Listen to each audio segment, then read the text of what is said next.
Real name or fake name? I'll do both. Charles Hume. I'm known online as ChuckWho. This is a 1989 Nissan Skyline GTR.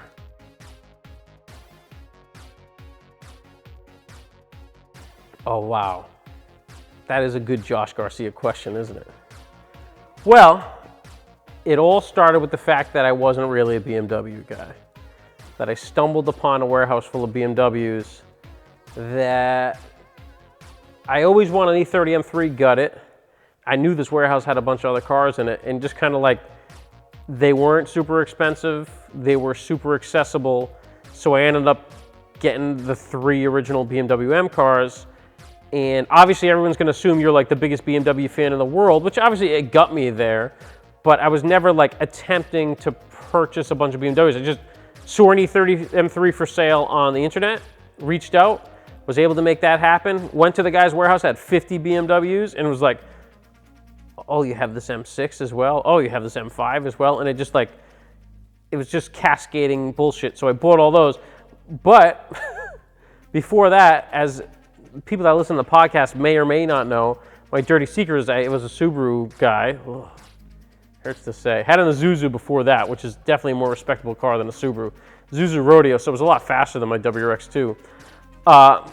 So yeah, I always liked Japanese stuff. Obviously, being a kid of the late 80s, early 90s, Nissan Skylines were where it was at. I remember my mom bought a Maxima back in the day before I had a license, and my old man being like, oh, they make a car like this in Japan only that's called the Skyline, and it's got this cool twin turbo engine in it, etc. So like from that day forward, it was like, oh man, Skylines are the coolest thing ever. Obviously they were illegal here. When they became legal, I said I wouldn't import one because I didn't want to go through the importation process because I have no patience to wait for anything or paperwork or any of that shit. And plus most of them are state legal, which means obviously not legal at all. And then my wife came home one day and was like, hey, Pete at work is selling his R32. Do you know anybody that'd be interested? And it was like, R32 Skyline? And that's what it was. And then I met Bad Decision Pete from Ransom, and we worked out a deal. And there I was with a beautiful red, almost stock GTR.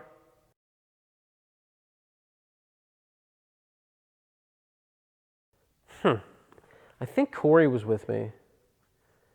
I absolutely expected it to not live up to the hype, and I didn't care. Like, I was like, well, it's a Skyline. I've wanted one forever.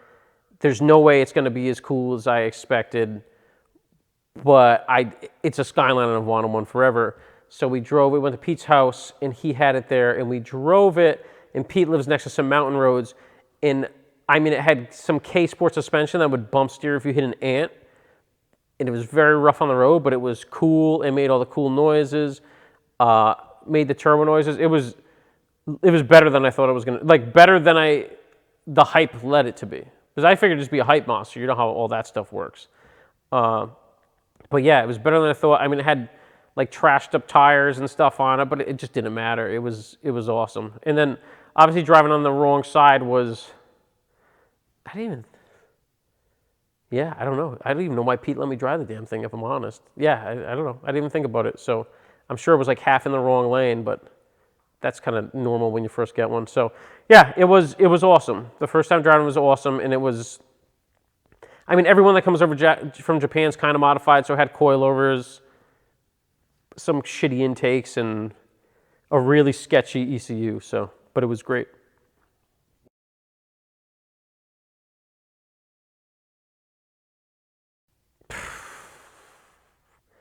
Wow, that's a question, buddy. What was the initial plan? Oh man, I think the initial plan was just to do balls to the walls. I mean, just like, it's a Skyline. I've always wanted one, so I got to make it like the best Skyline I can. So the initial thing was just, let's make it so it doesn't explode. So I kind of did a bit of research into like the ECU that was in the car had a Mines ECU in it and some of the other stuff. I was like, well, I got to get rid of that right away. So I think the first thing I did was order a strut because one of them was blown on the coil, and then get an AEM for it and talk to the guys back in the day at Kaizen about what I can do to get this car there. And shout to George that was at Kaizen. I don't know where he's at now, but he just knew everything about these cars. So he pointed me in the right direction. So yeah, it was just to make it way less sketchy. And like my first like jaunt around my area, I quickly realized it needed tires. They wear out from the inside. I didn't realize that until I traded ends on the road. And it's interesting to do with all-wheel drive.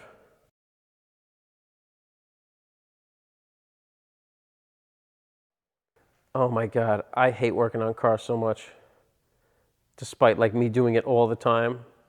Like there's never a point where you're gonna, I look forward to working on cars and then I start working on the car. I'm like, why do I do this? I always say like my wife thinks I'm having the time of my life and like this is great music and I'm just loving it in the garage and I'm just in there like sad, just strip something out, parts never gonna come off without professional help. So probably working on cars. Researching sucks, dude. I mean, there's so much wrong information, especially about these cars online. So, like, I was so lucky to, like, for George at first to be at Kaizen, and Nick Scappa was my kind of inroad there. They were building Texas Mile cars, so obviously I trusted those guys. There's some Australian forums that are pretty good. And then obviously down the line, once I met Turbo Mike, that was kind of all I needed for that.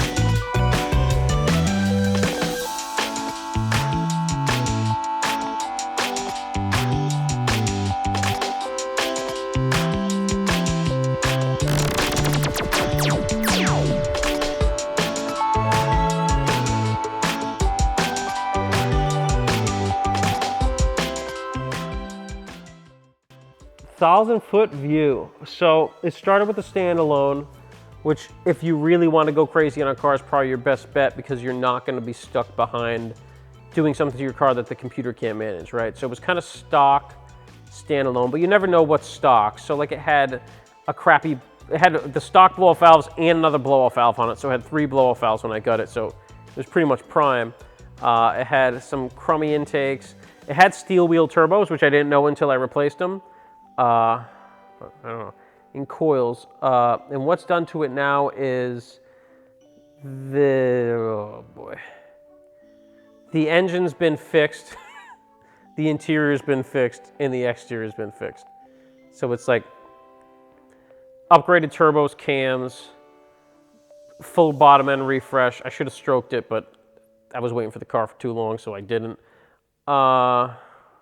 But I did all the bearings and stuff, so that's a plus, right? Cams, I think they did a light port and polish on it. Turbos, it's got GT28s, they're dash 9s, if that means anything to anyone, but they spool fast and they go fast. Intakes, intercooler, I mean everything you can do to the motor without stroking, it's done to it. I guess there's some other little stuff here and there I could do, but I haven't, I guess. Like I could do, there's a new drive-by-wire setup. I don't want to get into what I could do to it. And so then I got the engine set because the key plan initially wasn't to blow it up. And if I'm taking the turbos off, I'm going to put new turbos on. It was cascading while you're in theirs, which is like the story of my life. So you have to put, and I've mentioned this before a bunch of times, when you buy one of these things, the biggest problem is the oil pump sprocket.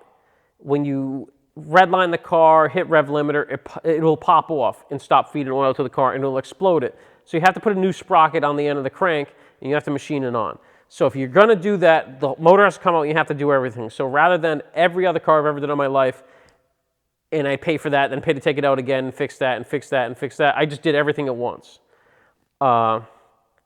So that was kind of to not blow it up. I had to do that anyway. So it kind of, while you're in there, do this, this, this, and this.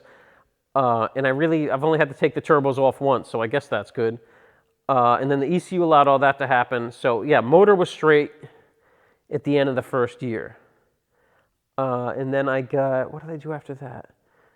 Suspension, wheels, brakes, because I took it autocrossing and it was just straight up scary because the brakes just weren't doing the job, the stock. So it has stop text on the front. It's got T37s on it, but this is a Japanese car. RE71Rs, if anybody cares about what tires are on it. And then it got tuned by Kaizen initially, which was fine, I guess. But I ended up taking it to Turbo Mike and finding other things the car could use, you know. So I think when it initially got tuned, it was about 150 horsepower less than it has now. And honestly, there's not a lot of changes with what happened. So I think Mike's just kind of a madman and really understands the system. Obviously, I've done like little, like I have Ganador super mirrors on it, which I had before I got the car. And I'm glad I did because now it's ridiculous what people pay for them. They're just mirrors. The back wing is some, I call it a ribbon dancer. I don't know what the hell it's actually called, but it's definitely from deep eBay. And then, yeah, I don't know what I did after that. Oh, I painted the car. Speaking of cascading while you're in there, yeah, I guess to get into that story, it's just endless. I guess there's a magical place in Charlton, Mass, and that's where Turbo Mike resides. And right next to Turbo Mike's shop, who fixed all my tuning problems with this car, and shouts to him, I probably had it tuned there 6 or 7 times because the injectors sucked. Okay, new injectors. This sucks. Finally, like, he was like, it had a cool Nismo exhaust on it. It's like, dude, the Nismo exhaust is holding you back so bad, just get rid of it. I got a real exhaust on it. Basically, listen to whatever Mike said, and the car tuned out perfect. And then right next to Mike is Cove. And he's a bad person to know because he does incredible body work on cars. It doesn't make sense how good he is at it. And I would always talk to him about, it was red. It was Toyota Super Red, along with like 5 other colors under it. And it was like, Cove, can you fix this for me? I'm going away for a couple weeks. Can you fix the red? And he started taking the red down and just found like endless stuff that needed to be fixed to the point where he had to take all the red off and all the paint under that. There were 4 or 5 layers of paint on the car. And then he sent me pictures of it bare metal after he repaired all the holes in it. And I stupidly sent them to this wonderful finger-tight group chat I'm part of, in which I immediately got told if I don't paint it another color, like I'm going to be disowned. So, Midnight Purple 3. And then, an astonishingly fast time to paint a whole car later, but what seemed like forever. Yeah, the car showed up Midnight Purple 3 because I've always wanted a purple car, and that's the best purple. And yeah, that's how you get into cascading while you're in there and end up doing a whole car over. Oh, and the interior's done too, because I'm an idiot.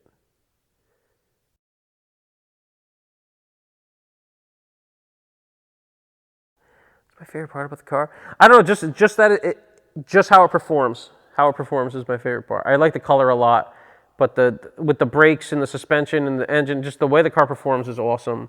It's a ton of fun to drive.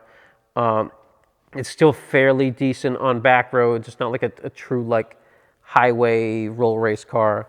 Yeah, I really like the way it drives, and I keep reminding myself that every time I look at like bigger turbo setups, etc., that I'm probably just going to ruin it if I go any bigger.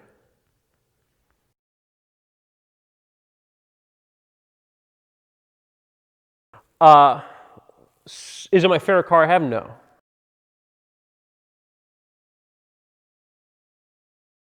Oh yeah, no, E30 M3. This is way faster, way better performance-wise, and I can't tell you why that car is better. This car has triple the horsepower. There's something about that old 4-cylinder that's just magnificent. I like this car a lot. It's close, but there's something about that old car that's just, they're the same year, which is really interesting. It's probably going to break down on the way home now because I said that. But yeah, I don't know. There's something about that old Beamer. I guess that's why I'm a BMW guy. Now, would I sell this car? No. Would I sell the M3? No. But like, if it came down to it, this would probably go before that. Now I'm just gonna paint that thing purple. Get thrown out of the club.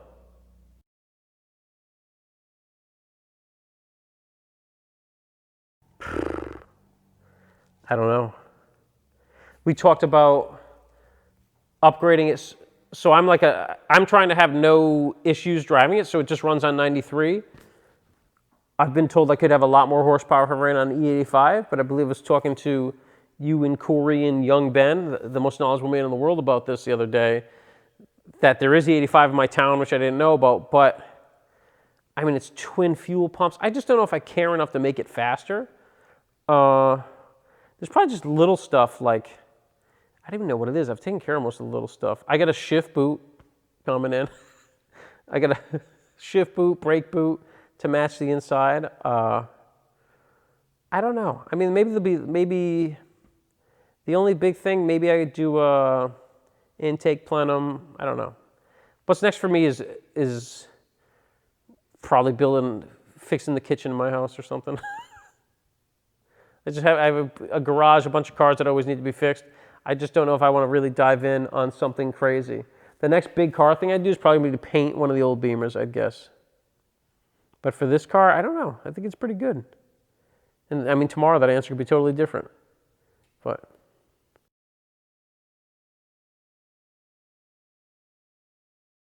oh man, shout outs. Yeah, no, shout out. As I already said, I mean, Scappa for getting me in, Kaizen when they were up and at 'em.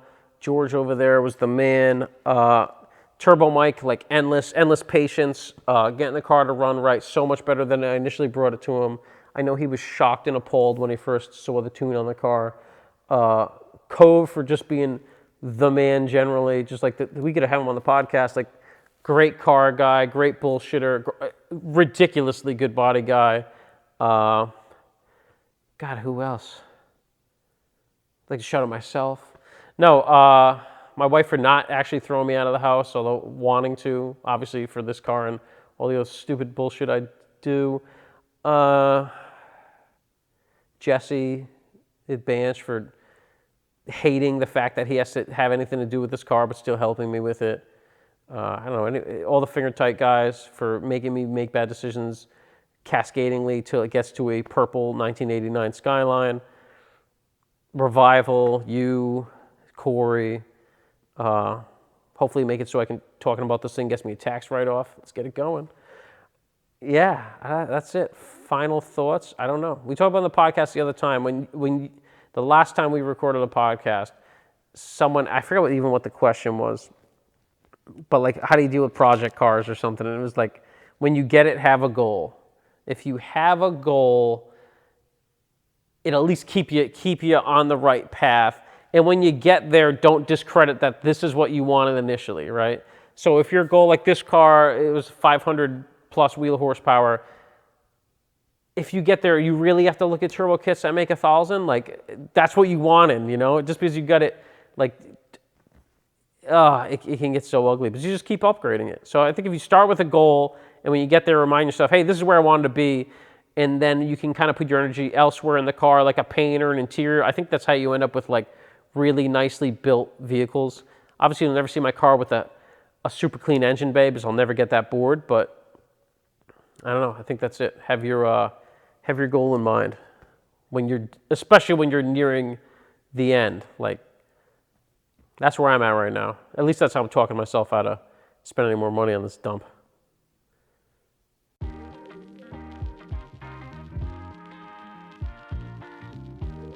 Because then I'd be the pickles on the burrito guy.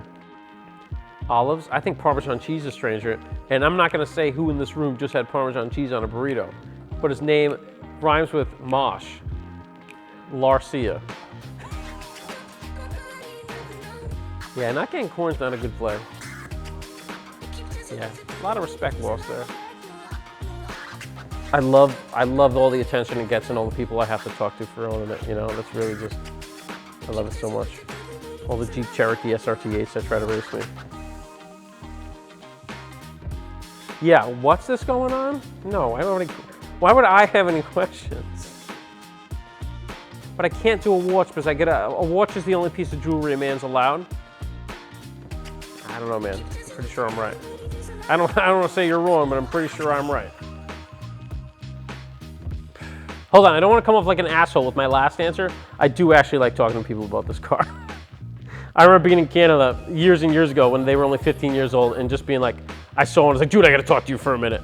So I really do like bullshitting with people. The SRT8 guys really bug me. Land and Sea linked together with space in nacho cheese. The real Corey, just watch the video clips from that.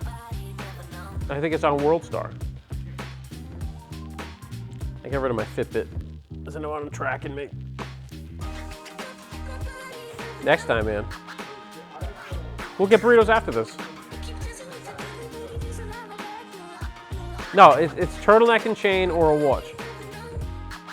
Saw Corey flip out at WorldStar last year. Nacho cheese is the cheese of the future.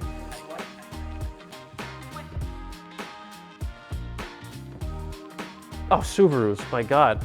I had daily a Mark III before I can't even tell you. I mean, I hate Subaru so much. I immediately flash back to stripping bolts on like the downpipe of my WRX and being like, well, I guess that turbo's on there forever. Yeah, dude, I hate them. Mark III is my least favorite Volkswagen. I'm trying to think if there's any even worse than that. But I'm not even gonna get into it. I hate Subaru so much it doesn't make sense. I'm sure some people love them. That's great. Just, you know.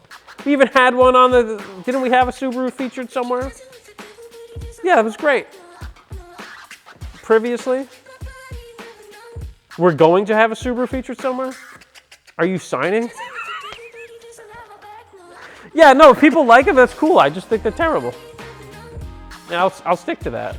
I can't think of a car I like less. I'd rather have a Fiero.